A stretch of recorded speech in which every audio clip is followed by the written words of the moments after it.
Bonjour à tous et à toutes, bienvenue à vous chers internautes dans cette vidéo, un univers de constellations dédié aux multiples univers des constellations systémiques.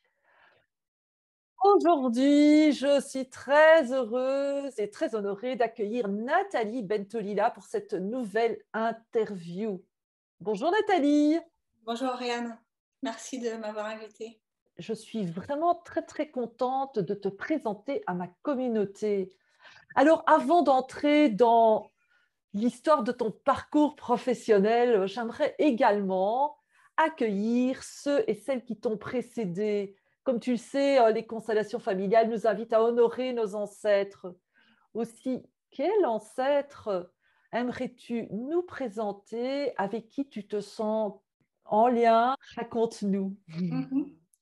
C'est drôle parce que quand je suis allée sur ta chaîne la première fois et que j'ai vu que tu posais cette question à tous tes invités, je me suis dit, oh là là, mais de qui je veux bien pouvoir parler? Et en fait, il y a quelques minutes, ça m'est apparu vraiment comme une évidence.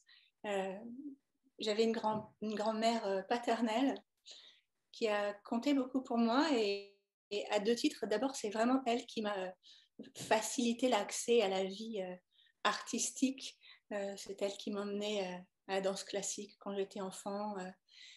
C'est vraiment, je dirais, le premier endroit où je me suis nourrie, où j'ai pu me nourrir sur le plan artistique. Et puis, c'est devenu une grande partie de ma vie professionnelle plus tard. Donc voilà, c'est elle qui m'enfilait mon tutu et mes chaussons tous les mercredis. Et ça a compté beaucoup pour moi. Et il se trouve aussi que cette femme qui s'appelait Lucienne, la lumière donc, Mhm. cette femme était sage-femme. Et j'ai vraiment le sentiment de faire quelque chose d'assez semblable en accompagnant les gens en constellation systémique. Je n'ai pas d'enfants moi-même, mais j'ai vraiment le sentiment d'avoir beaucoup d'enfants, en fait, de par ces accompagnements. Et je me sens vraiment en résonance avec ce travail d'accoucheuse, en fait. Euh, et puis, tu vois, en te parlant, je réalise une chose que je n'avais pas réalisée avant. Donc, je partage avec toi parce que c'est ta question qui me permet de le voir. Quand j'ai fait ma formation de professeur de yoga, j'ai reçu un nom spirituel. Et ce nom spirituel, en sanskrit, signifie la lumière. C'est exactement le même nom que celui de ma grand-mère Lucienne. Je ne l'avais pas remarqué jusque-là, donc merci. Merci pour la question. Waouh, c'est impressionnant hein, quand même comment les choses se mettent en place naturellement. Vraiment étonnant. Vraiment merci pour la question.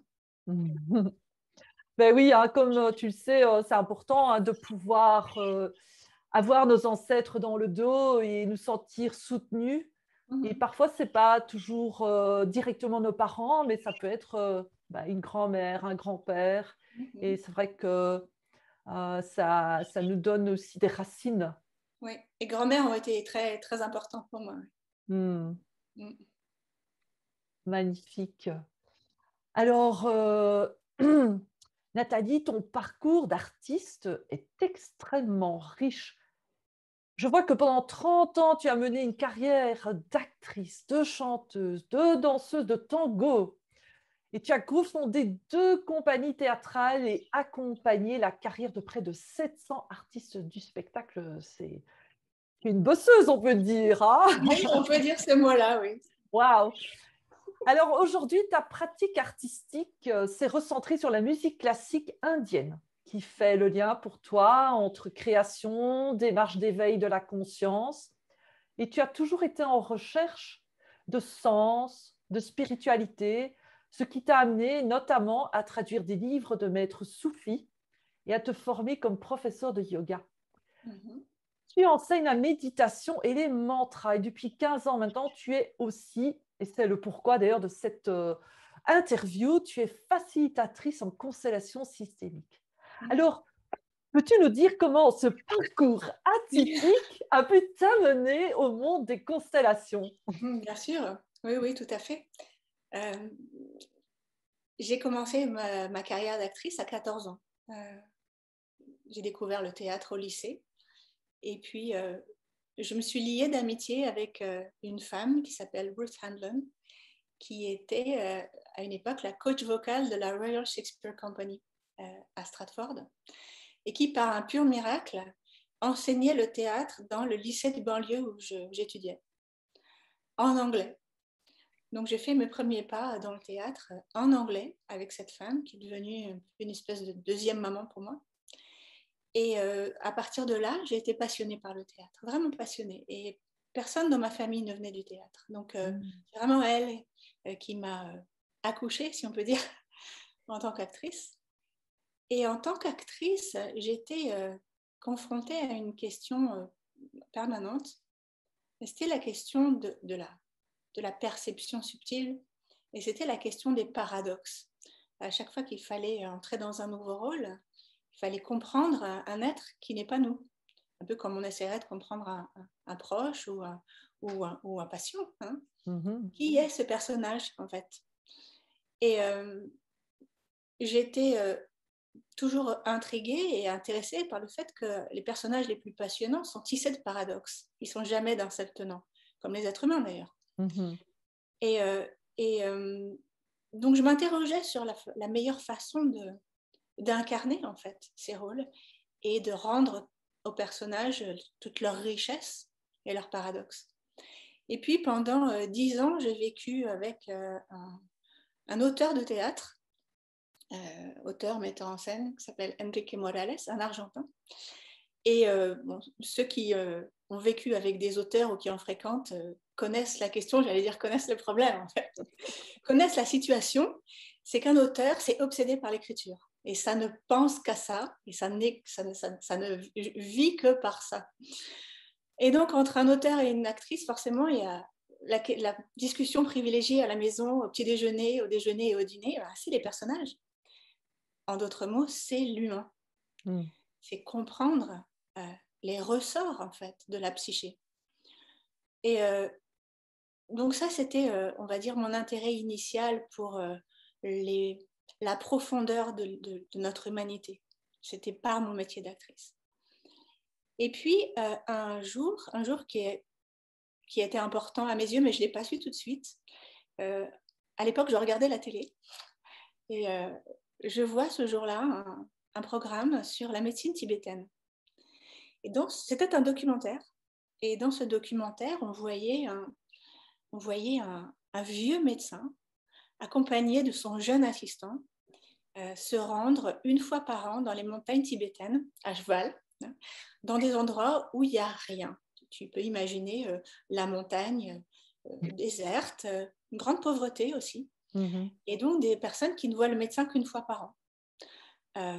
Et donc, une fois par an, ils prenaient leur cheval tous les deux. Après plusieurs jours de route, ils arrivaient dans des petits villages avec une petite hutte et des files de gens devant qui attendent le médecin.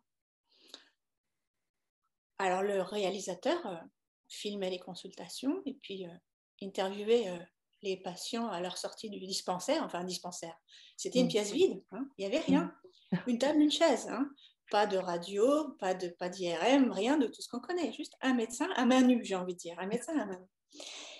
Et les patients faisaient tous le même retour. Ils disaient, mais c'est extraordinaire, ce médecin est extraordinaire. Il nous comprend, il nous lit et il nous guérit.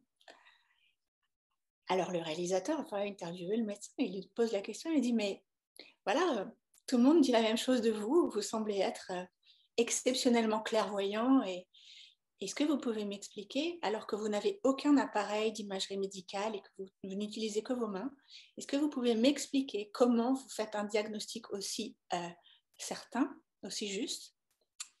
Comment vous faites pour soigner ces patients?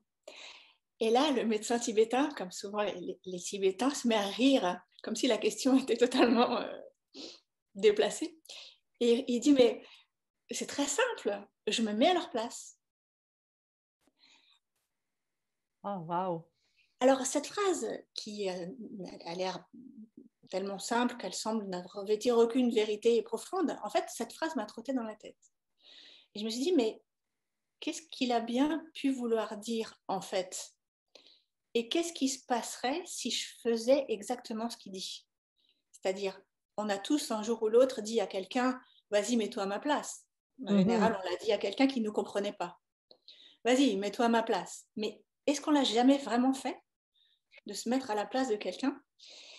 Et donc j'étais là et cette question tournait dans ma tête. Comment on fait en fait pour se mettre vraiment à la place? Je te fais la version longue parce que je la trouve savoureuse et puis je sais de combien de temps on dispose, donc c'est la version longue. Mais donc je n'avais pas vraiment de réponse à ça, hein, à part mentalement une espèce d'empathie mentale, hein, en essayant d'imaginer de quoi l'autre souffre, de quoi l'autre a besoin, mais ça restait sec. Et puis, pas très longtemps après, je me suis retrouvée dans un endroit où j'avais atterri par pur hasard, entre guillemets, un temple bouddhiste en Savoie qui s'appelle Karmaling, et que tu connais certainement. Oui. J'avais atterri là parce que je voulais écrire un roman. J'étais en écriture à l'époque. Mon idée initiale, c'était d'aller au Japon. Et quand j'avais regardé le prix des billets pour aller au Japon, ce n'était pas du tout dans mes moyens. Donc j'avais tapé sur Google temple bouddhiste et j'étais tombée sur Karmaling. Et j'étais donc à Karmaling en train d'écrire. Et j'écrivais. Et de temps en temps, j'étais en dialogue avec ma grand-mère au téléphone. Et je m'apercevais que les personnages du roman qui est en train d'émerger étaient des personnages de mes lignées.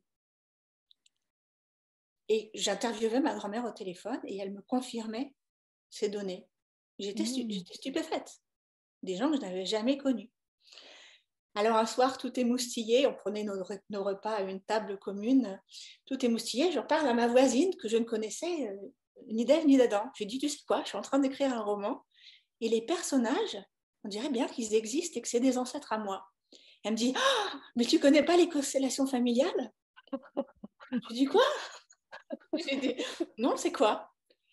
Et voilà qu'elle se lance dans un speech enflammé, au terme duquel je lui dis, écoute, tu sais quoi? J'ai rien compris à ce que tu viens de me dire. Rien. Voilà. Je vois pas comment des gens qui me connaissent pas, qui connaissent pas mes ancêtres, pourraient avoir autant d'informations sur ma famille. Je veux dire, je comprends pas ce dont tu me parles. Elle me dit, c'est pas grave. Ce week-end, il y a un stage à Paris qui est animé par une des élèves de Bert Hellinger, une Allemande. Elle s'appelle Marlies Grismeck. Il faut absolument que tu ailles faire ce stage. Je dis, ah non, écoute, je viens de descendre de Paris pour venir ici. Je ne vais pas retourner à Paris pour faire un stage. Elle me dit, si, tu vas faire ça, tu vas changer ton billet et tu vas aller rencontrer cette femme. Elle avait tellement de feu en elle qu'elle m'a convaincue. J'ai changé mon billet. Je suis arrivée à Paris. J'ai fait ce stage. J'ai rencontré Marlise, qui est devenue, je peux dire, mon mentor en termes de constellation. Le premier jour, on était peut-être 70. Elle a fait ma constellation sur ma lignée paternelle et ma vie a basculé.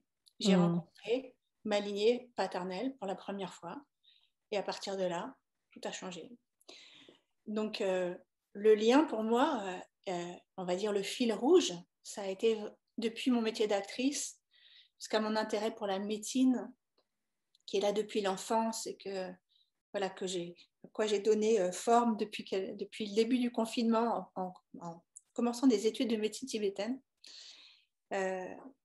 Et jusqu'aux constellations, le fil rouge, c'est vraiment une passion pour les ressorts invisibles qui nous bougent, qui nous font faire les choses telles qu'on les fait. Voilà. Et ça date pas d'hier. Réponse longue, j'espère pas avoir été trop longue. Non, pas du tout. Je trouve que ça explique vraiment bien comment tu es arrivé et quelque part, on pourrait presque dire les constellations sont venues à toi.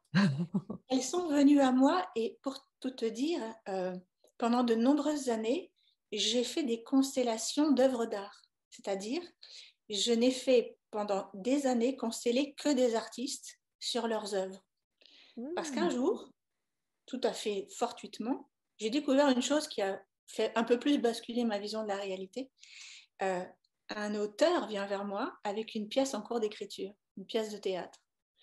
Et il me dit, je suis bloquée sur l'écriture. Moi, j'accompagnais des artistes depuis des années déjà, en tant que coach.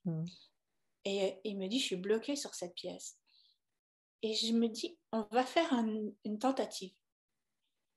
Et à l'aveugle, sans qu'il m'ait rien dit de sa pièce, avec d'autres personnes, on se met à consteller sa pièce en cours d'écriture. Et le gars, il tombe de la chaise. Il dit, mais c'est pas possible, personne n'a lu ma pièce. Comment vous pouvez être aussi juste, aussi vrai? Toi qui représentes la mer dans ma pièce, la mer, non seulement elle bouge comme tu bouges, mais elle dit ce que tu as dit.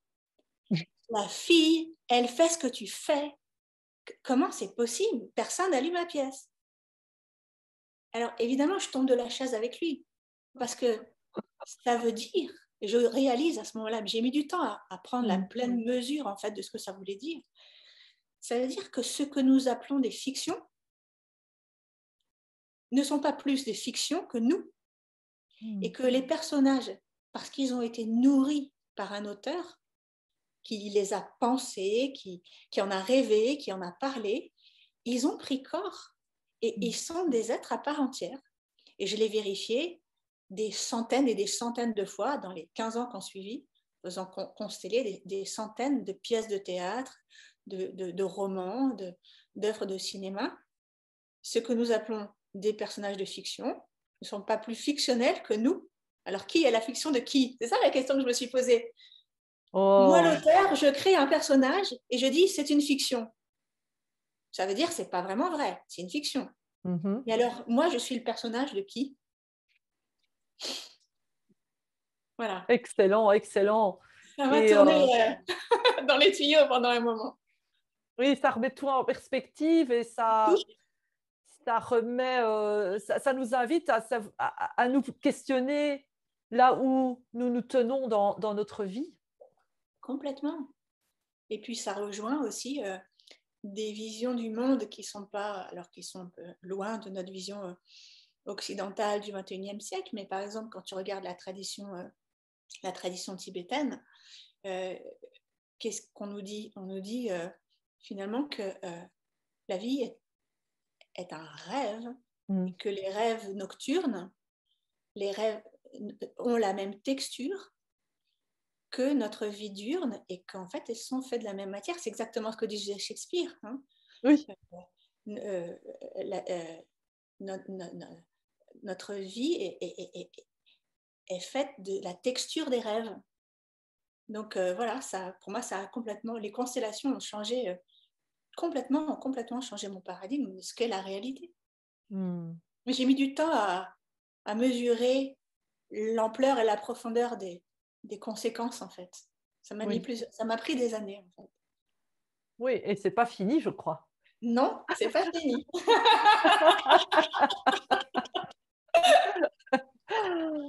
Waouh! Oui, parce que, entre autres, tu as créé un concept qui s'appelle les constellations de l'invisible. Et puis, bien sûr, ça a encore évolué, mais peut-être passons par là, parce que quand j'ai lu ce titre de ce programme, Constellation d'invisible, j'ai vu aussi que tu t'étais formée au remote viewing. Oui. Et je me suis dit, ah, ça c'est intéressant, ça, parce que j'ai fait quelques exercices à ce niveau-là. Je n'ai pas été aussi loin, je ne suis pas certifiée en remote viewing, mais ça m'a vraiment fascinée parce que ça nous rappelle que nous avons accès à toute l'information. C'est ça. C'est ça. Tout est ici maintenant. Oui. Il suffit d'être bien centré pour se connecter à cette information. Et d'ailleurs, ce n'est pas pour rien qu'on appelle the knowing field le champ qui sait. C'est ça. Et que nous mettons un pied dans ce champ qui sait et instantanément, il y a quelque chose qui se passe. Alors, parle-nous un petit peu de cette idée. Pourquoi avoir appelé, en tout cas à ce moment-là, dans ta progression professionnelle, les constellations de l'invisible? Alors, en fait, pour te dire toute la vérité, ce titre, ce n'est pas moi qui l'ai trouvé. Il y a 2 ans, j'ai été contactée par l'INRES pour animer un atelier de constellation pendant le Festival de l'Extraordinaire qui avait lieu à l'Éléphant Paname. Et c'est eux qui ont eu cette idée, hein, constellation de l'invisible. Et j'ai trouvé l'idée très belle. Donc, je revendique que ce n'est pas moi qui ai eu l'idée. Et j'ai trouvé cette idée très belle. Ça m'a évoqué, tu vois, je ne sais plus qui, j'ai des tonnes de citations dans la tête, mais je ne me souviens pas toujours des auteurs. mais quelqu'un de bien sans doute qui disait, vous savez, quand vous éteignez la lumière le soir et que vous avez l'impression qu'il y a quelque chose dans la pièce, et vous n'êtes pas comme les enfants, hein. D'un coup on éteint la lumière et ils disent il y a un crocodile sous le lit, hein. Mais là il parle aux adultes, il dit vous savez quand vous éteignez la lumière et que tout à coup vous n'êtes plus tout à fait tranquille parce que vous sentez qu'il y a quelque chose là, dites-vous bien que cette chose était déjà là avant que vous éteigniez la lumière, tu vois. Et c'est vrai, notre espace, donc on partage cet espace de vie avec bien des choses qui ne sont pas visibles à nos yeux. Ça n'a rien d'ésotérique de dire ça.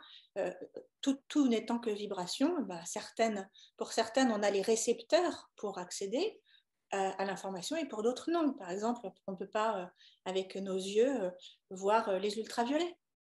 Hein. On ne peut pas, avec nos oreilles à nous, entendre des ultrasons. Par contre, si quelqu'un siffle dans un sifflet ultrason, les pigeons s'envolent et les chiens deviennent fous. Donc, la question, c'est la question des récepteurs. Mais le réel, c'est un millefeuille. Donc, l'invisible est toujours présent. Simplement, nous ne sommes pas équipés pour accéder à une grande partie de cet invisible. Donc, moi, ce qui m'a toujours passionné et qui me passionne de plus en plus, c'est d'apprendre aux gens à accéder à cette information qui est là. Elle est là. Elle n'est pas dans un au-delà. Elle est là tout de suite. Elle est sous. Je suis assise dessus, littéralement. et parce que... Et ça me tient vraiment à cœur parce que pour moi, alors il y a un mot que j'aime beaucoup en anglais, mais il n'y a pas vraiment d'équivalent en français, c'est empowerment. Redonner aux gens le pouvoir avec lequel ils sont nés d'accéder par eux-mêmes à la vérité. Tu vois, on a tous nos petits conditionnements et nos petites rages et nos petites révoltes intérieures, plus ou moins petites d'ailleurs. À titre personnel, pour des raisons qui sont sûrement des raisons karmiques, j'ai toujours été révoltée par l'abus de pouvoir. D'où ça vient? Certainement de plusieurs incarnations en arrière. Mais c'est quelque chose qui continue de me hérisser le poil, l'abus de pouvoir. Et une des choses qui contribue à rendre possible l'abus de pouvoir, c'est que les gens pensent qu'il leur faut des experts pour accéder à la vérité. Or, c'est faux. Chacun de nous est en mesure d'accéder par lui-même à toute l'information, à tout moment, sur tous les sujets. Et donc, pour mettre à distance les gens de cette vérité, on a ridiculisé certaines choses, certaines méthodes, et notamment l'intuition. Ça a été la meilleure façon de cacher le trésor aux yeux de la foule, ça a été de dire c'est ridicule.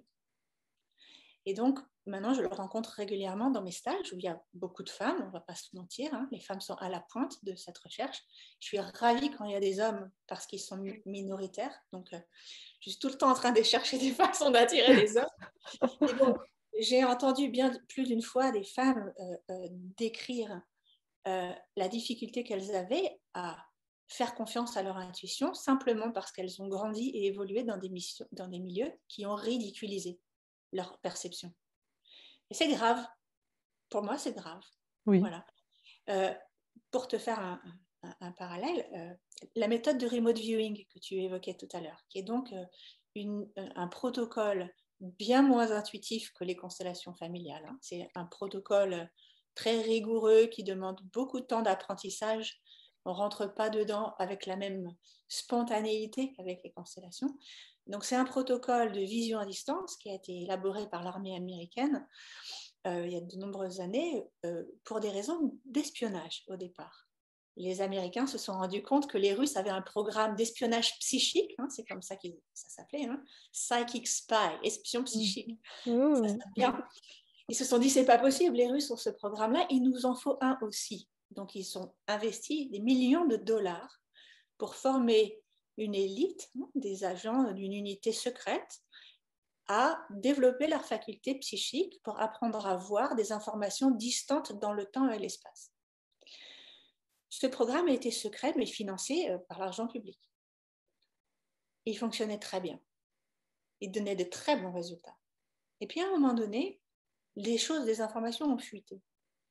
Et ce programme est devenu de notoriété publique. Les gens étaient d'une part scandalisés parce que tout ça a été fait avec de l'argent public sans que le public en soit informé. Mais il y a aussi beaucoup de gens qui ont été tout à fait fascinés par cette possibilité d'apprendre à chevaucher leur intuition plutôt que d'attendre qu'elle nous tombe dessus, éventuellement, si elle veut bien, une fois de temps en temps, les fameux éclairs. Hein.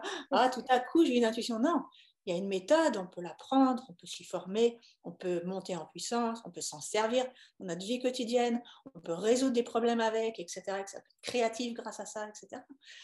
Donc, à ce moment-là, quand il y a eu un engouement massif pour ça, donc il y a eu un certain nombre de militaires qui faisaient partie de cette unité qui ont quitté l'armée puis qui ont commencé à enseigner à des civils. Mhm. Et la réaction de l'armée face à cet engouement a été de dire ce programme n'existe plus, nous l'avons interrompu car il ne fonctionnait pas. Hein? Pour, encore une fois, que la foule ne devienne jamais experte dans ses propres perceptions pour pouvoir tout simplement continuer de mener le bateau. Hein. Donc pour moi, on va dire que c'est un combat personnel de redonner ce pouvoir pour que chacun puisse décider, voir, comprendre en son âme et conscience et pas croire toujours qu'il nous faut un expert pour nous expliquer la vie. Très, très juste et je dirais très à propos aujourd'hui, dans les temps qui courent. Oui, oui, très C'est une opportunité pour moi. Ce qui se passe aujourd'hui, je ne le nommerai pas, mais nous savons à quoi je fais allusion. Pour moi, c'est une opportunité de nous reconnecter à notre pouvoir personnel, à notre puissance intérieure et d'utiliser nos antennes, surtout celles que nous n'avons pas l'habitude d'utiliser, de les entraîner. Et je trouve que les constellations, c'est un outil formidable aussi pour entraîner cette capacité à Absolument. sentir les informations. Absolument d'accord. C'est un training. C'est un training. Il y a des gens qui travaillent avec moi depuis des années et ils continuent de venir à ces ateliers. Ils appellent ça la barre au sol. Ils ont exploré bien un peu dans tous les sens leur lignée, mais ils continuent de venir parce que c'est leur barre au sol. C'est ce qui garde cette faculté de percevoir alerte, vibrante, vivante. Et donc j'ai fait toute cette boucle pour répondre à ta question sur la constellation de l'invisible et du... Je sais plus si tu m'as posé la question des constellations spirituelles. Non, tu me l'as peut-être pas. Non, mais j'allais justement enclencher Ça là-dessus répond à que cette histoire d'invisible pour moi, à cet invisible toujours présent. Alors il nous faut deux choses à mon sens. Pour accéder à cet invisible toujours présent, il nous faut une technique. Donc les constellations, c'est une technique.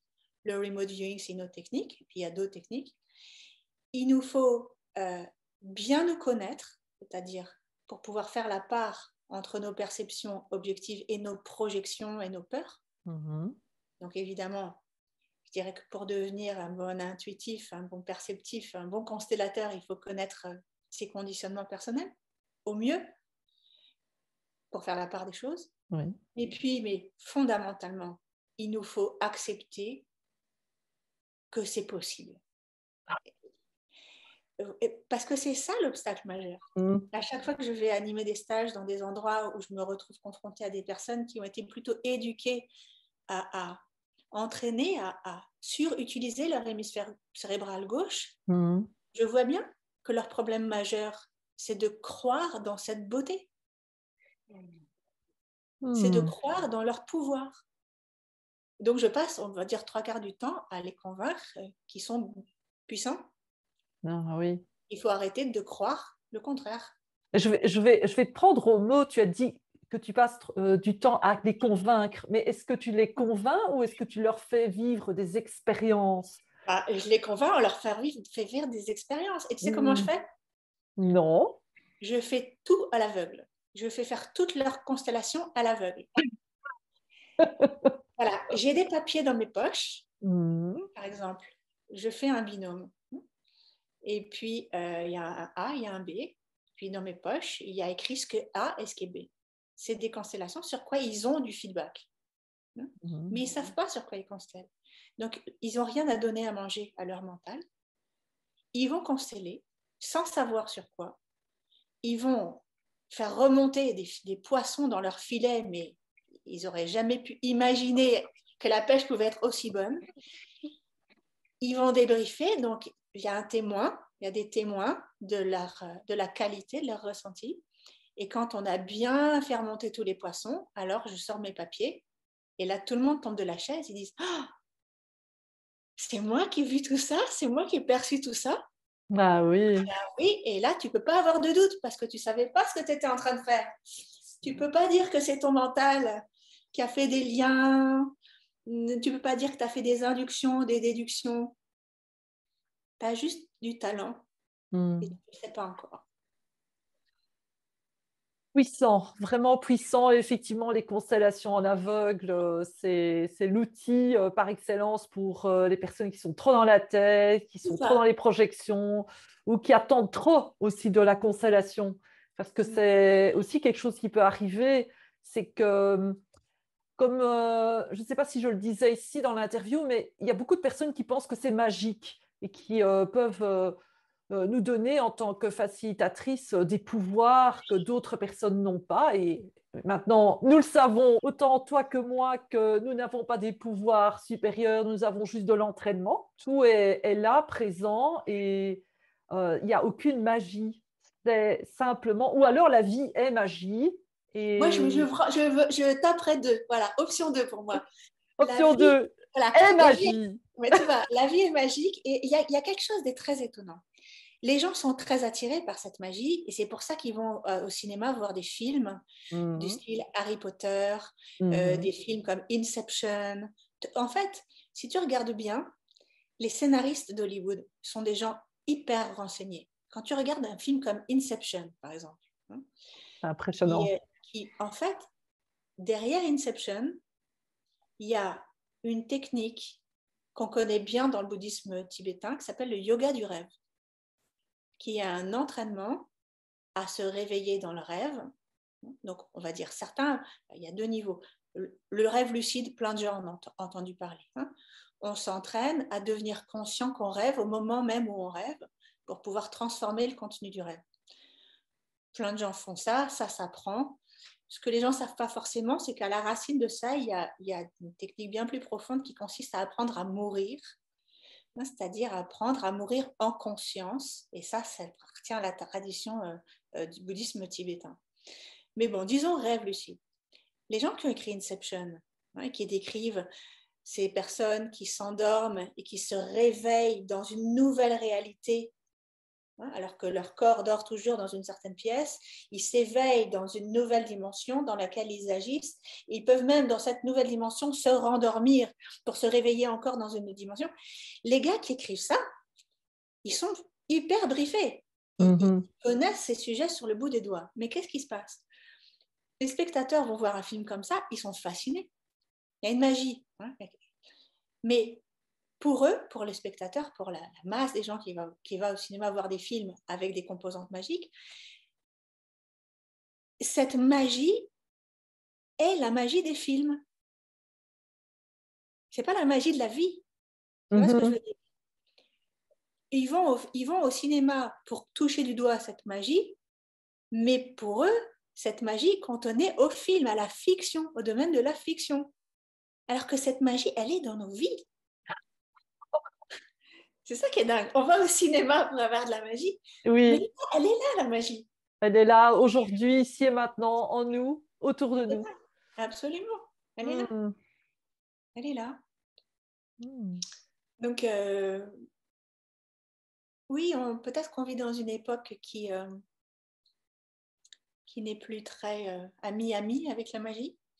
Et puis la magie, finalement, il y a différentes façons de définir la magie, mais une des définitions possibles, c'est de dire que c'est ce que la science n'a pas encore su expliquer.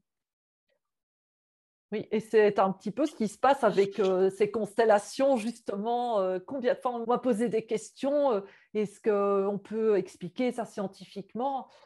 Tu sais, en t'écoutant parler de magie, je me disais, tiens, magie, c'est l'anagramme de image. Amusant, n'est-ce pas? Je n'y avais jamais vraiment fait attention à ça. Je me dis, tiens, magie, mais c'est image, et donc il y a une recherche des images. quelque part aussi, hein, puisque le cinéma, c'est une suite d'images. Oui, c'est une suite d'images. Mhm.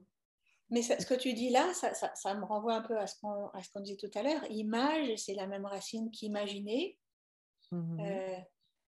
Notre réalité, alors là, je reviens encore dans cette tradition que sont par exemple le bouddhisme ou l'hindouisme, hein, qui nous disent que nous créons notre réalité, hein, nous Oui, l'imaginons littéralement. Et ça peut sembler abstrait quand on dit ça. En fait, beaucoup de gens véhiculent cette idée maintenant. mhm. Fais attention comment tu penses, tu crées ta réalité, mais finalement, ça peut rester longtemps abstrait, une sorte de théorie non, non perçue, non éprouvée, tu vois. Oui, Je crois que pour moi, une façon de rendre ça concret, c'est quand on constelle et qu'on voit au retour d'une constellation, on voit notre monde bouger. oui.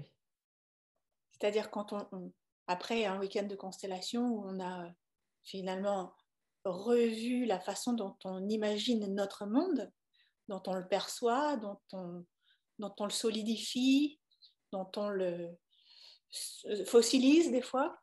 Quand on a refait bouger toutes les molécules de notre univers qu'on a bien touillé, et qu'on rentre et qu'on voit, qu'on constate, on ne peut que constater que notre rapport aux autres, à nous-mêmes, à notre environnement est transformé. Là, peut-être, c'est une façon concrète de rentrer dans l'éprouver, d'éprouver cette idée que nous créons notre monde, notre univers. Oui. Ça devient concret, je trouve, après une bonne séance de constellation, Oui. ça devient, ça devient réel, je trouve. Ah, tout à fait. C'est très Oui, puissant. oui. Très, très puissant. Et d'ailleurs, moi, ce que j'ai observé, c'est que mes souvenirs d'avant disparaissent. Ils fondent. Et il y a quelque part une nouvelle manière de me souvenir du passé. Comme si le travail des constellations avait changé ma perception de mes souvenirs. Et donc, il y a même des pans entiers qui se sont dissous de ma vie et Uh-huh. d'autres pans qui se sont manifestés. Intéressant. Uh-huh. Donc, c'est intéressant puisque c'est peut-être une voie aussi pour agir sur notre passé qui normalement n'existe plus, mais qui est toujours actif en nous tant qu'on y est attaché, tant que nous nous définissons à partir de tel ou tel événement. Donc, c'est un peu comme si on continue à faire exister le passé. Est-ce que ça te parle, ça? Oui, puis tout de suite, ça ouvre une boîte énorme qui est celle de qu'est-ce que le temps? T'as combien d'heures devant toi? Combien de jours? Pas trop, pas trop. Cette boîte, elle est énorme, hein. Hmm. Mais il y a des gens qui sont loin d'être des idiots, qui prétendent que ce qu'on appelle le temps est là encore une pure fiction. Oui, oui. Et ce qu'on conçoit comme linéaire, hein, passé, présent, futur, euh, il semblerait qu'il n'y ait rien de tel. Et donc, ce qu'on constate donc, quand on travaille, disons, quand on tire les fils, parce que beaucoup de gens vont venir en constellation pour clarifier un problème spécifique. Mhm. Et c'est énorme. Après, il y a plein de fils qu'on peut tirer derrière sur ce que ça. Parce qu'évidemment, au départ, on se pose la question, mais comment c'est possible? Mais aussi, on peut s'en servir des constellations sans comprendre comment ça marche. Et quand on se pose, qu'on commence à tirer les fils, il y a un des fils qu'on peut tirer et qui est la question du temps. C'est-à-dire, on voit bien que l'information, elle est alocale, mais aussi atemporelle. Et c'est ça la nature de l'information, qu'elle n'est pas Mhm. rangée dans une boîte fermée, qu'elle n'est pas là à un moment du temps, elle est alocale, atemporelle, accessible en tout moment de l'espace et du temps. Donc à partir de là, oui, c'est nous qui, par des contractions successives, faisons perdurer des choses qui auraient pu et dû, pour notre vitalité, s'évaporer depuis longtemps. Je crois que c'est ça qui est pour moi un des ressorts de la souffrance humaine. C'est la cristallisation d'énergie qui avait vocation à rester juste des énergies, c'est-à-dire éclore, ping, exister, pouf, mourir. Mais nous, les humains, on aime bien ce qui dure. On a du mal avec l'impermanence. Donc, on va se contracter pour faire durer dans le temps. Mais c'est nous qui créons le temps par la contraction, en fait. Ah oui, oui. Tu vois ce que je veux dire? C'est notre contraction qui crée l'illusion du temps et de la permanence. Mais là encore, il semblerait que ce soit une illusion. Alors, elle n'est pas facile à démasquer, mais elle est démasquable. Elle est démasquable, je pense. En affûtant, ce que tu disais tout à l'heure, que les constellations, c'est un outil remarquable pour apprendre à accéder à cet invisible toujours présent. Et il n'y a que l'expérience qui va nous prouver que cette information est alocale et atemporelle. Seule l'expérience. Sinon, on se retrouve comme moi, assise à cette table à côté de cette fille qui me raconte, qui me parle des constellations et qui je dis, tu sais quoi, je comprends rien à ce que tu me dis, mais rien. Ok, vas-y, va goûter la pomme. Ok, tu mords dans la pomme, tu dis, ah ok, c'était ça, une pomme, d'accord. Ça y est, j'ai compris. Ah oui, oui, oui. Oui. C'est ça, expérimenter, le Oui. vivre, Oui. le ressentir avec tous ses sens. C'est ça. Se laisser transformer par... se laisser transformer par ce qui est là, plutôt que de rester cramponné à ce qui a été ou ce qui est censé devoir être. Je crois vraiment qu'on est là sur les ressorts de la souffrance. Oui. Cette difficulté qu'on a tous, hein. On en est tous là, à des degrés divers. On en est tous là. C'est aussi ce qui fait notre humanité. On en est tous là. Hein. On a du mal souvent, on a du mal à tourner la page. Moi, je dis, quand c'est résolu, eh bien, c'est le moment de mourir. Non, non, non. Alors, peut-être, mais en tout cas, il faudra vite revenir pour éclairer les autres. Ah, dis donc, Tu sais, tu serais un futur Bouddha alors. Ah, bah écoute, oui, soyons ambitieuses. Oui. Mais bon, c'est sûr que le premier réflexe, c'est pas forcément celui-là. Hein. C'est un peu comme si tu es en train de faire un cauchemar et que tu rêves que tu es en train de te noyer, et que tout à coup, tu te réveilles, tu dis, oh là là, c'était juste un cauchemar. Est-ce que tu vas vouloir te rendormir pour aller sauver les autres qui sont en train de se noyer? Bah, faut avoir le goût du sauvetage, on va dire. Ah oui, oui, Bon. effectivement. Et comment est-ce que tu amènerais ça alors vers les constellations spirituelles, toute cette...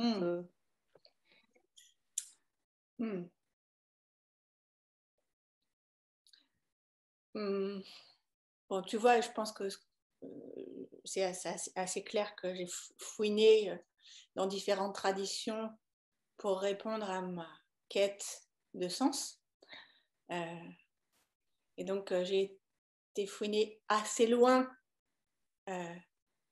dans différentes traditions, dans l'hindouisme avec le yoga, dans le soufisme avec les traductions de maîtres soufis, dans le tantrisme tibétain.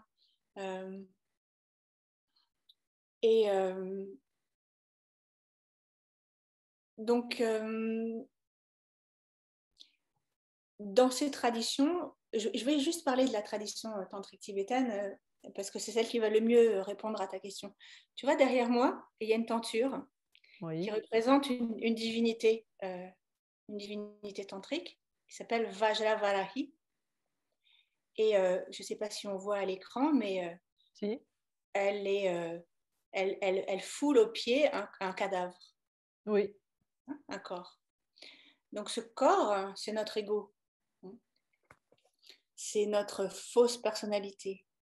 C'est ce qui nous met à distance de cet invisible toujours présent. c'est cette chose contractée qui nous fait croire que certaines choses sont possibles et d'autres non. C'est cette chose qui limite notre vitalité. Donc elle poignarde et foule au pied cette chose-là. Pourquoi? Pour que puisse se manifester quelque chose qui est plus profond que la personnalité. Certains appelleront ça l'âme, d'autres appelleront ça l'être essentiel, d'autres encore appelleront ça autrement. Mais en tout cas, un essentiel qui préexiste à cette personnalité. J'allais dire fausse personnalité, mais c'est un pléonasme en fait. Personnalité, c'est un masque. Et qui donc préexiste et perdure au-delà. Donc, dans cette tradition et dans d'autres, il y a des figures archétypales qui vont nous aider, qui vont nous servir de ressources en constellation. Et je travaille beaucoup, beaucoup avec ça. C'est-à-dire, certaines de ces divinités incarnent, par exemple, la figure maternelle, la grande-mère, la grande déesse. Ce sont des figures de protecteurs. D'autres encore incarnent les ressources de l'intellect, les ressources de l'intelligence. Mais ils ont en commun, d'autres sont de puissants défenseurs, c'est-à-dire quand on a besoin en quelque sorte d'un garde du corps pour notre esprit, eh bien, il y a dans ces traditions, dans la tradition hindouiste aussi, des divinités qui ne sont jamais que des dimensions de notre psyché. Je ne recours pas à ce panthéon comme à des dieux extérieurs devant lesquels on se prosternerait, mais comme différentes facettes de notre propre psychisme. Et le fait de les intégrer dans des constellations en tant que ressources va souvent nous aider à sauter la marche, à franchir un pas, à franchir un ravin qui semble infranchissable, à apporter le calme dans une attaque, dans une crise de panique, à apporter le sentiment d'amour à quelqu'un qui est dans un total désespoir, avec l'intime conviction de n'avoir jamais été aimé.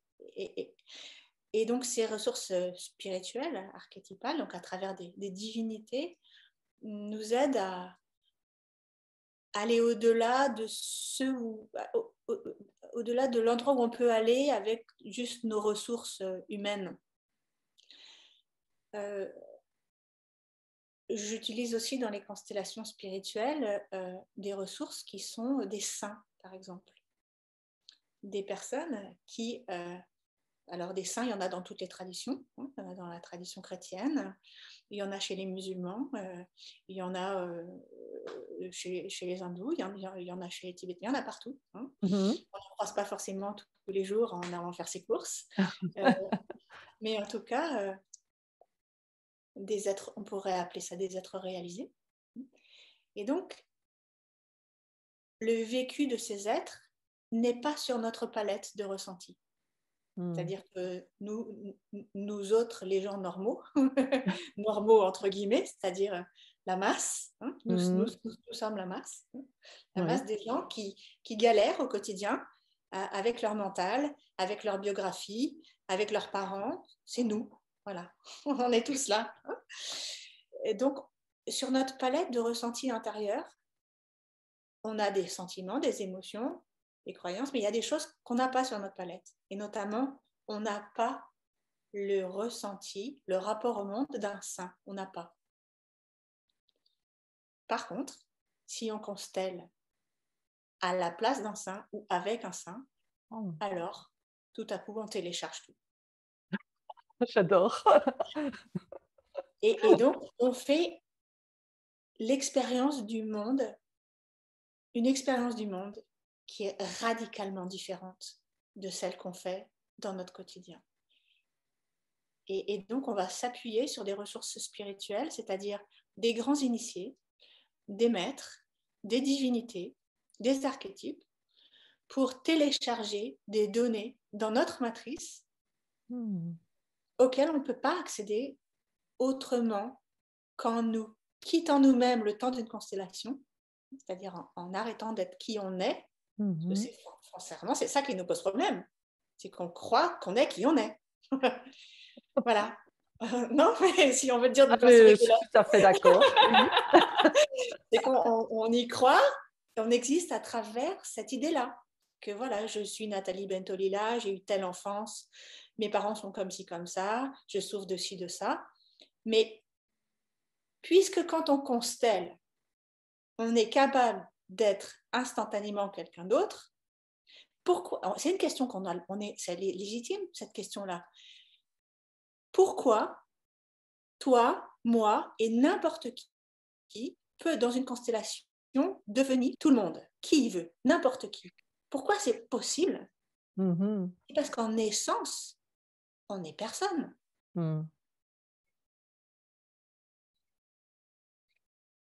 Et c'est très profond. Qu'est-ce que je veux dire par on est personne? Bien sûr qu'on est quelqu'un. On a un nom, un prénom, une date de naissance, une histoire, des parents, des enfants. Elle existe. Ce que je dis, je suis pas en train de. Une question qu'on peut se poser, qui est tout à fait légitime, c'est comment est-il possible que toi, moi et n'importe qui a compris le mode d'emploi puisse se connecter et devenir, le temps d'une constellation, n'importe qui? La grand-mère de Pierre, le fils de Jacques. Comment c'est possible que n'importe qui ait téléchargé l'info? C'est parce qu'en essence, on n'est personne. Et alors dire ça, ça n'est pas être nihiliste. Bien sûr qu'on est quelqu'un. On a un nom, un prénom, une date de naissance, des parents, des enfants, un mari, une femme, etc. Bien sûr qu'on est quelqu'un. Mais on est quelqu'un sur un plan qui est celui de la vérité relative. Mais si on regarde la vérité absolue. Quand on n'est pas la fille de, quand on n'est pas la maman de, quand on n'est plus l'épouse de, quand on n'est pas la professionnelle qui fait ceci ou cela, quand on a déposé tous les masques de tous nos rôles, on est qui? On peut dire que même si on n'est pas, on va pas répondre là d'une façon tranchée, en tout cas, on peut dire la question est bonne. Et donc, c'est parce que cette identité qu'on prend pour rigide n'est pas rigide que l'on peut consteller à la place de n'importe qui.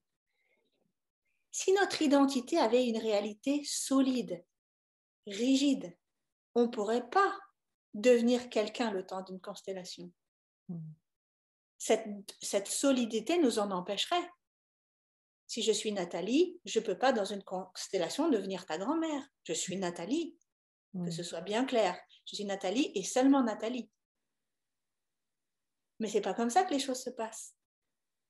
Je peux, si tu me le demandes, devenir ta grand-mère. C'est parce que mon identité n'a rien de solide.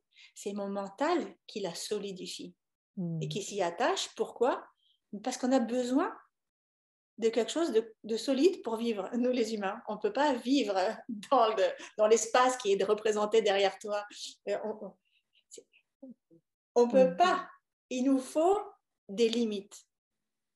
Donc, pour entraîner notre faculté à être en contact avec cet espace, cette ouverture, il n'y a pas 36 moyens.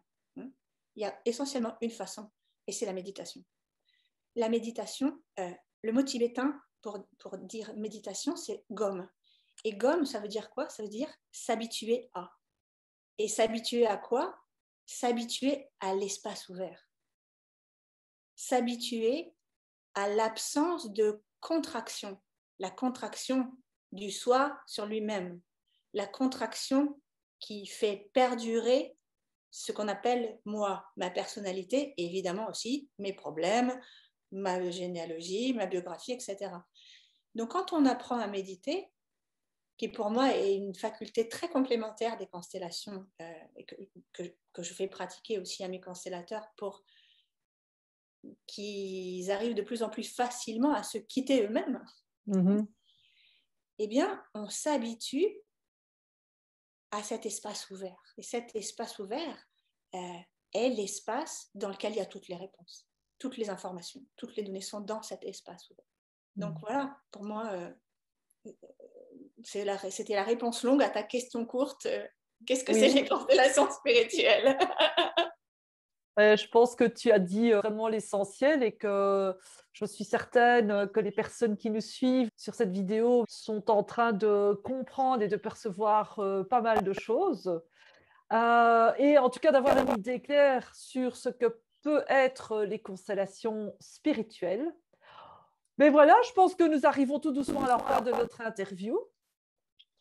Il y a des parasites en ce moment, franchement. Qu'est-ce qui se passe? Il y a des entités, des êtres qui essayent de nous rejoindre. Ils se disent: ouh, le champ est ouvert ici. Tout doucement, nous arrivons à la fin de cette interview. Et je sais que parmi les internautes qui regardent cette vidéo, certaines personnes aimeraient savoir ce que tu proposes comme accompagnement pour retrouver une bonne place dans leur vie et peut-être accepter leur destin. Est-ce que tu as quelque chose, tu as peut-être un site Oui, j'ai un site web, peut-être qu'on pourra mettre le peut-être, lien sous la voilà, vidéo. il passe en dessous. En substance, j'ai deux façons principales de travailler. La première, c'est en constellation collective, donc soit lors de stages ponctuels, soit dans le cadre d'un programme long sur 9 mois qui s'appelle Constellation de l'invisible. Ce sont 80 heures d'accompagnement en constellation familiale avec un groupe de 14 personnes qui ont envie vraiment d'y voir clair dans leur lignée et de se libérer de tout ce qui bride leur vitalité. C'est un programme qui est essentiellement composé de constellations, mais qui a aussi une composante de méditation.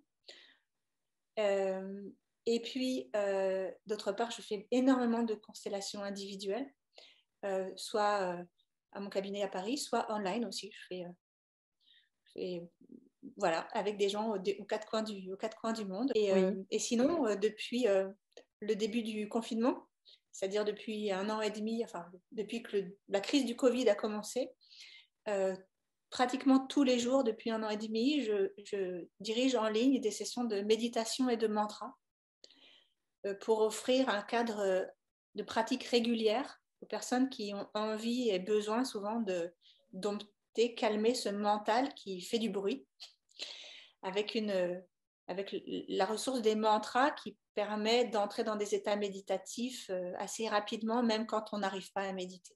Voilà. C'est le cœur de... Et puis aussi, tous les ans, j'emmène des personnes en Inde pour des retraites qui combinent le yoga, l'ayurveda. On emmène les gens au Kerala avec mon mari, Laurent Sindress, qui est professeur de yoga et de méditation. Et ce sont des moments de très profond ressourcement.